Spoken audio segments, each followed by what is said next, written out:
explore creativity, build community, and build connections as well. And today we are here with Flowerfish. Hi.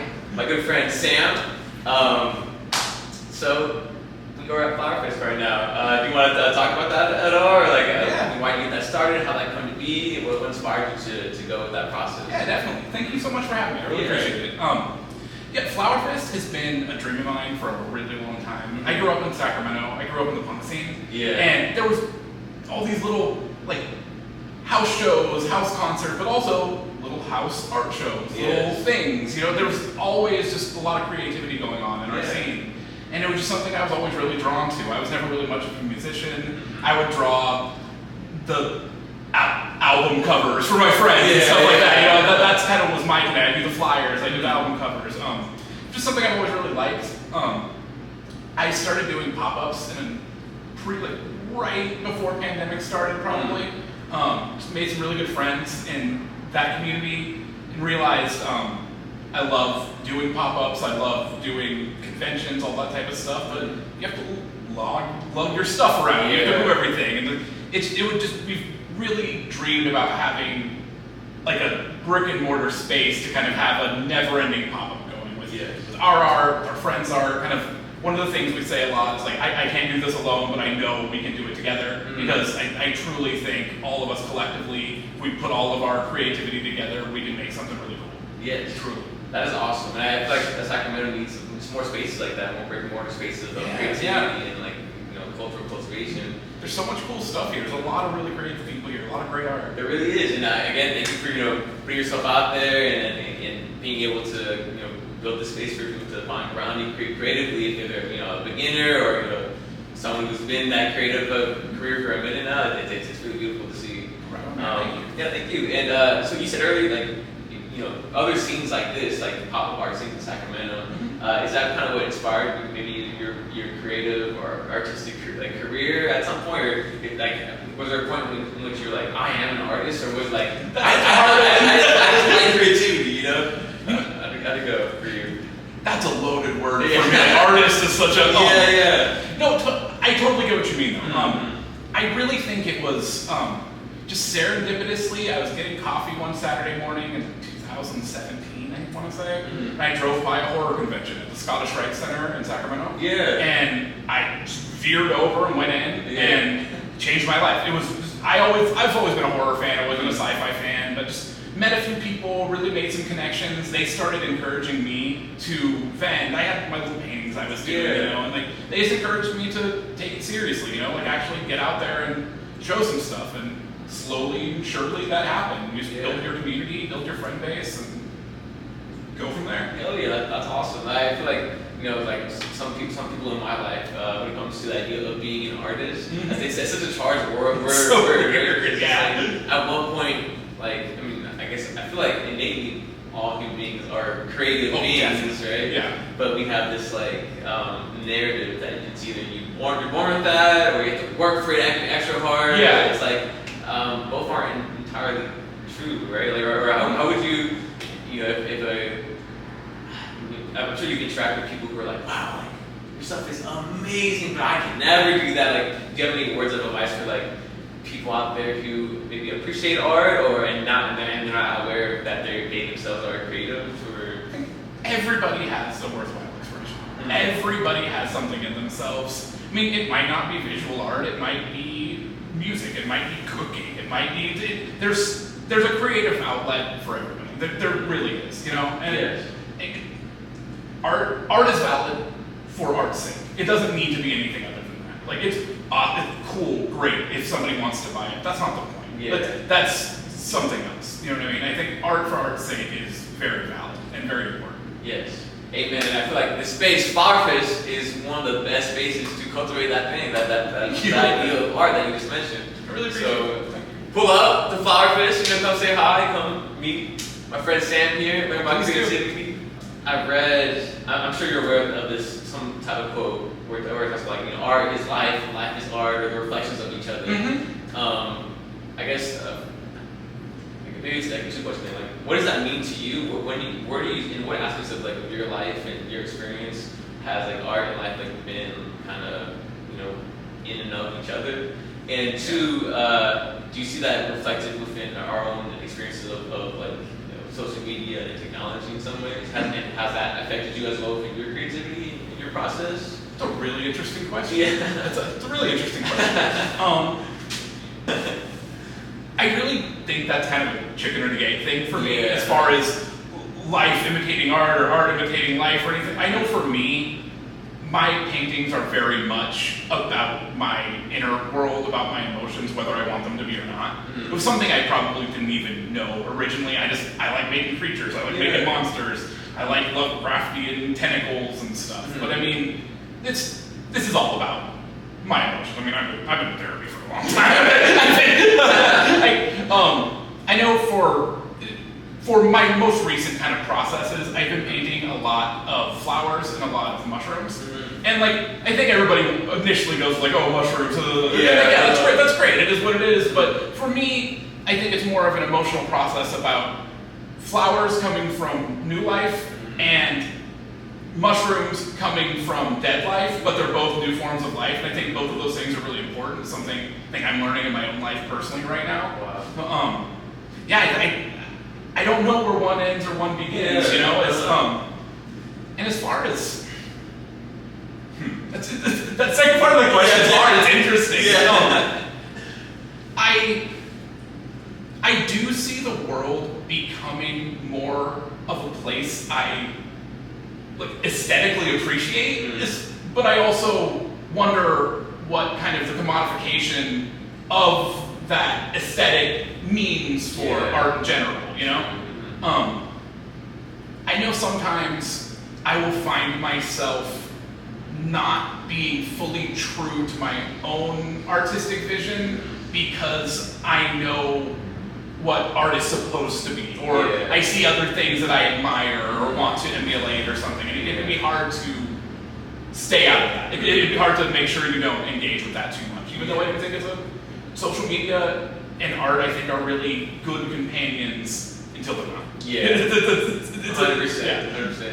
Because I feel like social media, I mean, obviously, like, that is a very, like, you know, capitalistic conglomerate of, like, trying to grab, like, our attention is a commodity, and like, they want us to be on that for as long as possible. And when you throw art into that, like, space, like you said, maybe it gets you to that point where you're just like, damn, like, I'm not making this specific, you know, beautiful piece of, you know, mushroom, flower, tentacle art for myself, for my experience. I'm making it within this format, so it gets like a certain amount of likes, reviews. Which can take away from the experience, or it be part of the experience in itself, depending on where you're at.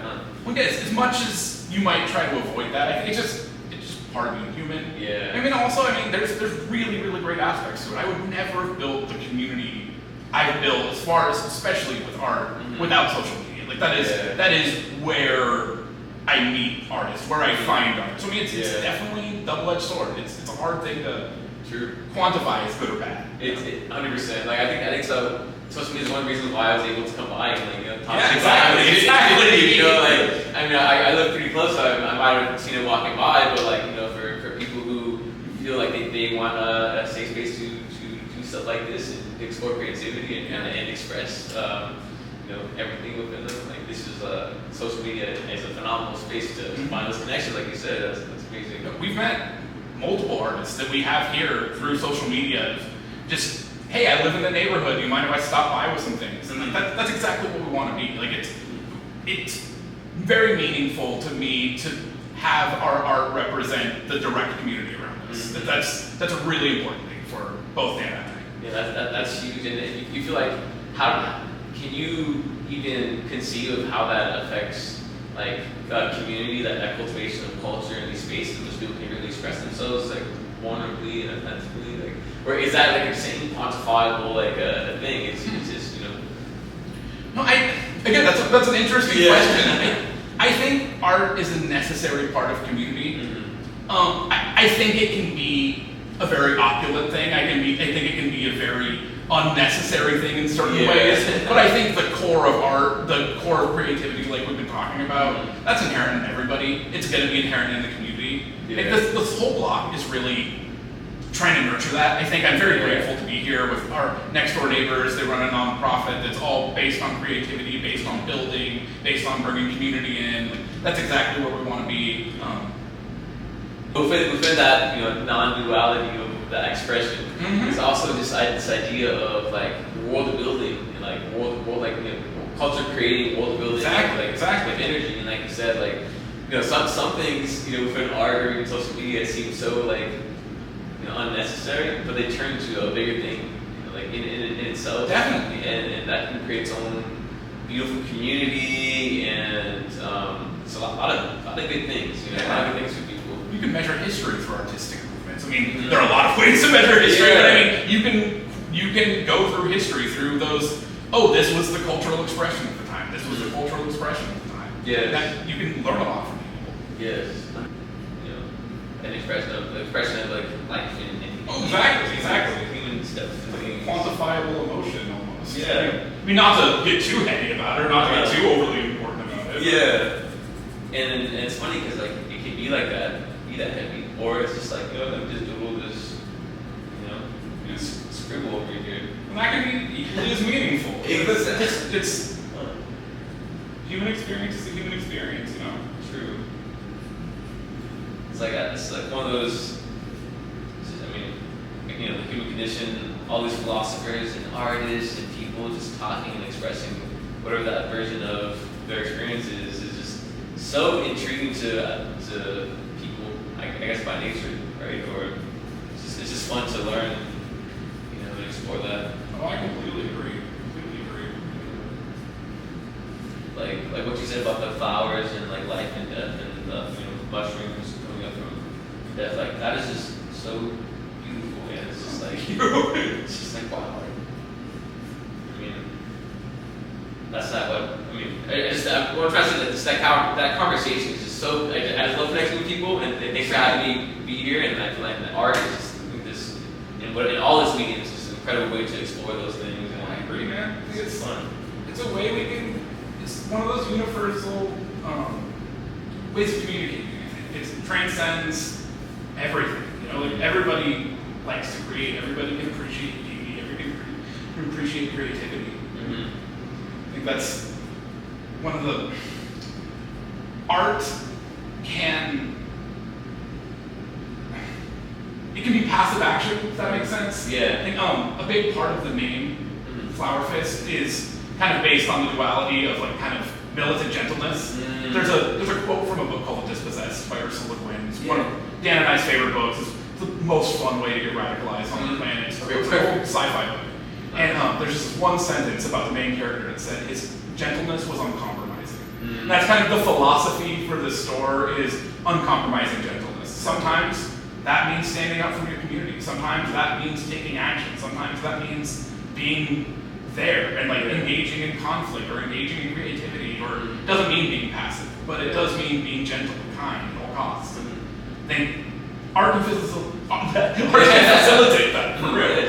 It really can. And thanks for diving into the definition of your name. Oh yeah. Because it's another beautiful thing. It's like go back to technology, society, and feeling as if sometimes your art is being compromised with the narrative of how it should be online or into someone else's perspective.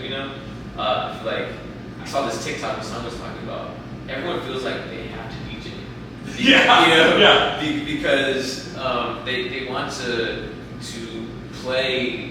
They want to connect with people. They want to be part of this community, but they want to play in front of people's eyes, right? And that can happen with art in different ways. He was saying that back in his mother's day, his mom was like a teacher, and her presence, was what was cultivating that culture as well. Like you don't have to be overstimulated or stressed out about what your art is in the world. You can just show up with that gentle, uncompromised, gentleness and presence in spaces like Flower Fist here. Pull up the Flower Fist and and explore all those things, without feeling the pressure to produce a certain thing.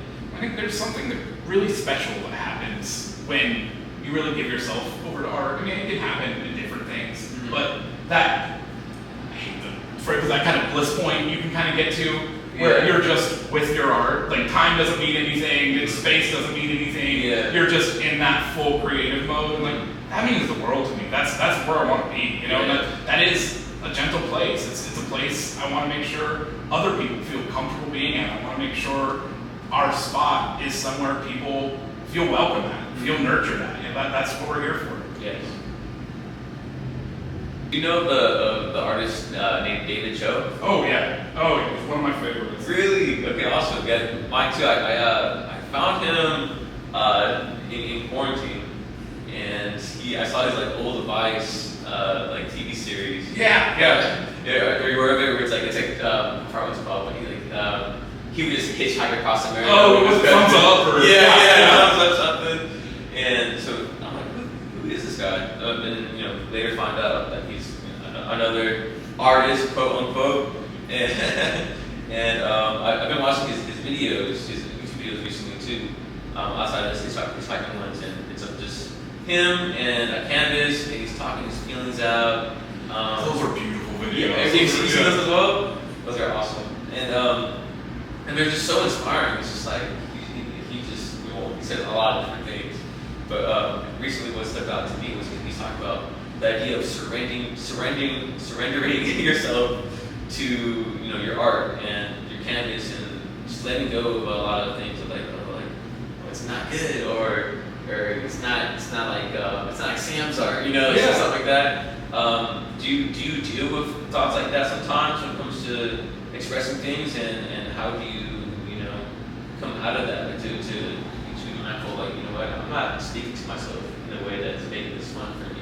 Does that happen often? Oh, constantly. I have never-ending imposter syndrome. Yeah. I think you just have to get to the point where like, oh no, the imposter syndrome is the imposter syndrome. Yeah. No, I think that's a really hard thing. I think there's artists I look up to. Mm-hmm. David Cho, I love Skinner, I love Alex Pardee, like all these guys that in my mind are so far beyond Raul, that are so far beyond me.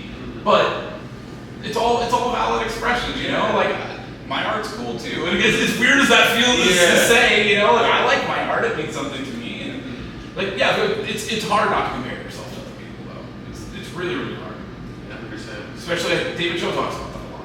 Kind of just isolating yourself and kind of making sure you have your own voice to speak with, Yeah, I think that's another beautiful thing about those videos. He's talking himself through all of those thoughts for all of us to hear, and I feel like it's comforting because it kind of provides us with like, I've had that same thought before, I don't know. Were they the old ones where he was talking about the Cho method? It's so toxic, but it works. I'm not sure. I've seen one you posted a couple days ago. What is that one about? This one was like when he was doing like the DVDSA podcast. Oh yeah. And his whole thing was like, supposed to get back to work. Yeah. His whole thing. Yeah. I was like, that's so toxic. But no, yeah. All right. Push through. This pinhead flag. That's funny. No, I feel like recently, what he's been saying to almost like the opposite. Is like, people are like, work. Fuck all that. Give yourself a break. So maybe he's grown a little bit since then. One of the things I really love about David Cho and his work, he's a complicated person. I don't think anybody's trying to deny that. But I really, really love how willing he is to paint over something he's already painted. Like how many paintings are underneath a finished David Cho painting. Like you're saying, it's giving yourself over to the artistic process, right? He sells those paintings for millions of dollars. Like each one of those layers could have made him so much money, but they're not done. You gotta finish. Exactly. I think that's cool. Yeah, like one of the videos he had some like pastel paint, just threw all of it on his canvas, and he whipped out some nunchucks and beat the shit out of the canvas with the nunchucks. Like that's the best piece of art I've ever made after that. So, something that's just so freeing and fun. Yeah, getting to just play. I think that's a really important aspect of art that a lot of people forget about. And I think a guy like David Cho really doesn't forget is art's about playing. Yeah. It's about playing. It's awesome if it's good. That's cool if people like it. Yeah. But it's about exploring like a player. It's about being in a space and moving around in it. Yes. And I think that's the most important thing. You know, that comes across in art too. You know what I mean? Like not every piece of art in the world is this super realistic, true to life, and it shouldn't be. That's not what it's about. It's about expression. It's about play. All these things. Okay. Something like it's interesting to see how much art has grown within human history, because I've read that in certain periods, only a certain type of art is accepted, of like realistic or landscape or whatever. And over time, as society like evolves and our consciousness or perspective on life as a human race, I guess, it evolves. So does our like expression of art. Like I feel like now we're at a point where it's like, I want to throw glass on paint on the ground and post that. There's stuff that's it. That's art right there. There's such valid. One of the coolest things about being at this shop is getting to see the wild artistic processes people use that I never would have thought of in a million years. Yeah. Someone brought in paintings yesterday that he used stucco to make the painting dimensional and give it texture. I never would have thought of house stucco. There are rules. It's so cool. That's what it is. It's that sense of play. It's that sense of like adventure. I don't know, maybe it'll work. And maybe it does, maybe it doesn't. And that's the success of it's not the point. It's the action you're taking is the point. Yeah, I feel like also like there's a state of, like you're talking about a state of artistic flow where you feel like, oh, this is nice. I'm so happy to be in this space. I think like sometimes when I find myself in a similar space to that, like, not only is the work just more enjoyable and like, but sometimes even sharing it with people, like, it's like, they seem to enjoy it more sometimes. Not that that's like the purpose of art. I hear you though. I think you're right about that. I think you forget to judge yourself before you make the art. I think that comes through. Like when you forget to be insecure and you make something meaningful. That's cool. All art. Exactly. You make something resonant to you or somebody else. It's so interesting because life and art, another thing that I feel like a good way to kind of deal with a lot of life issues and maybe some thoughts that are ruminating in your mind that aren't really productive to how you feel like you should exist in the world is art. Because sometimes within the practice of art, like we're talking about, you're doing something and you're working through like that thought process of like, oh, should I do this? Should I do this for this TikTok I saw? Or to get likes? Like, and working through all those like thoughts and just coming to a point where it's like, fuck all of that. I'm just gonna go have fun with that. Like that can be just a lot of different things in life too. Like, my mom said this to me today, or my friend said this to me. My mom said this to me. Like, what? Just surrender. Talk to the experience of like life in the moment right now. Life is organic. It's not always according to plan. That's the same thing with art. Just gotta go with the flow. Flow. So if you want to go with the flow, come to Flower Fish. Come to Flower. Stop the Boulevard. Militant gentleness. Fuck yes. I love that. I love that militant gentleness. So a lot more of that's needed in the world. I feel like. Good doodle sessions. Good for the soul. It is.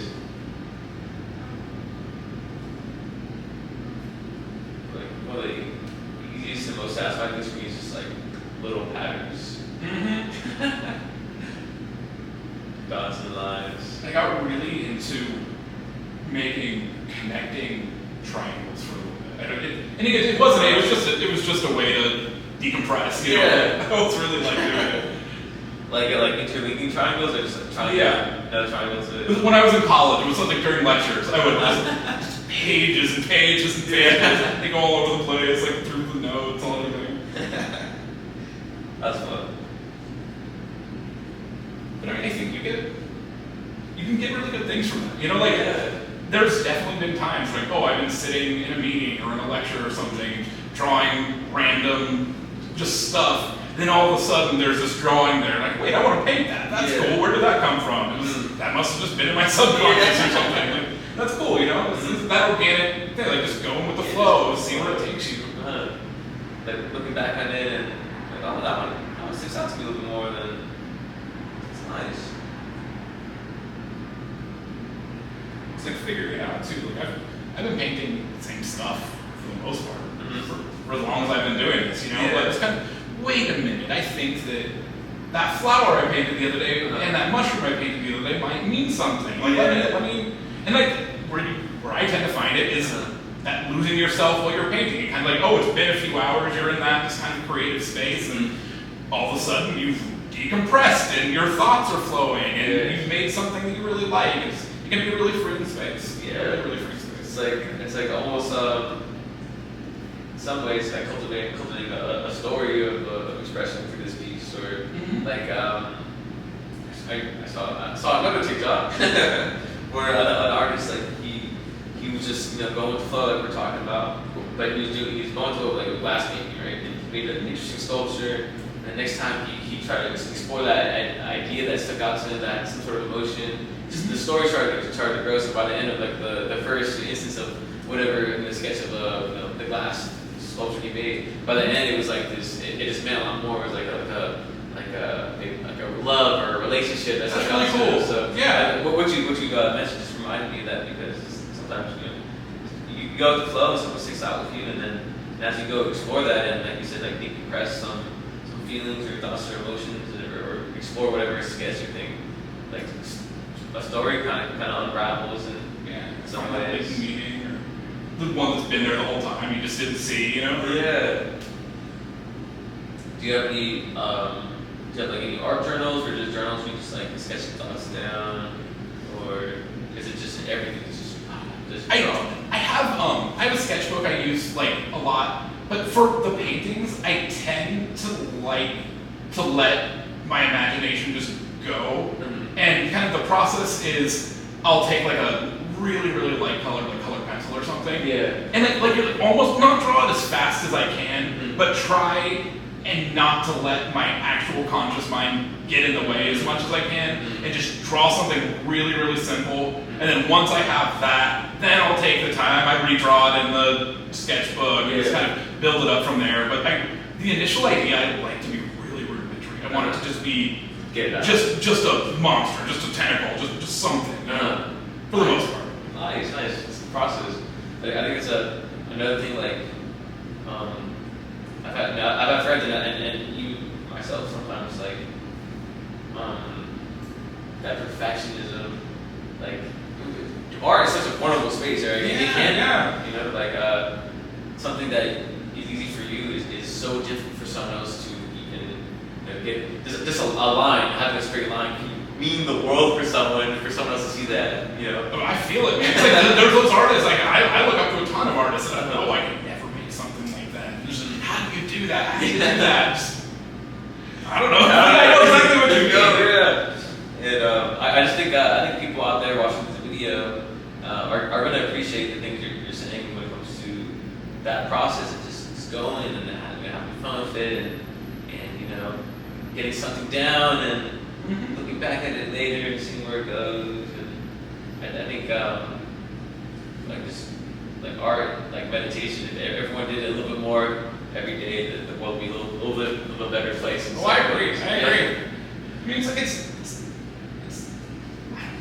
like your dishes. It's never done. You might finish a piece. You might finish one thing, but I think internally, like your artistic notion, it's a conversation with yourself. I think it's the never-ending conversation with yourself. And some people relate to like maybe a visual image a little bit more than other people. But I mean, I think we do that in tons of creative ways, and creative ways we can't even quantify. Yeah, true. It's very well said. I really like the back and forth. Like, oh, you draw for 2 minutes, I draw for 2 minutes, you draw, and just makes. I think that really kind of quantifies a lot of what we've been talking about. It's like art's just this organic process. You have no idea what's going to come out. You're playing off something. You're having a drawn conversation with somebody. Yes.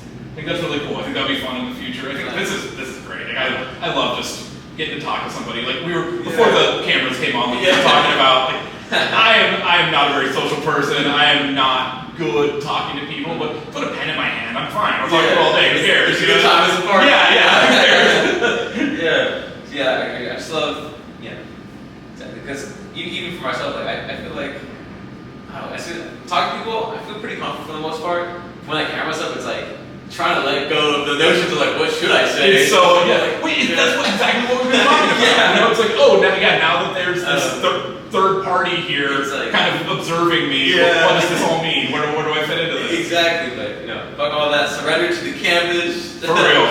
To the frame, and you're out here. I think it'd be cool to. At some point, once I can afford different mediums, like pastels or fucking just like throwing ashes at wood and seeing what it looks like afterwards. Super fun, yeah. Like blow torch something or get some spray cans. Yeah. Digital art, maybe like putting a drum machine in front of you and seeing what you make out of that. That'd be cool. Like whatever. Gives like niche artists like a different medium. Like, hey, what do you want to do with this? That'd be cool. So let's skydive today and do right. Paints. Cook a 4-course meal. Yeah. Like hot wings, but exactly. Eat the paint with the hot. I think with the purpose of Vuca Schema is exploring the power of creativity and building connections, building community. Yeah. And I feel like most of the questions today and what we got into align with that. Oh, right. And I feel like, especially once we release this, like a lot of people connect with that and witness that there is a scene in Sacramento that they can be and should be a part of and should know about at the very least. And I promise you're wanted. No matter what you're making, I promise you're wanted. Like everybody is welcome. Everybody's needed. Everybody's necessary. That's what we're here for. Let's just make stuff together. Hell yeah. Well, thank you very much. Thank you. And you heard it here. You are wanted at Flower Fish. Please come hang out with us. We'd love to have you. Please come doodle with us, please.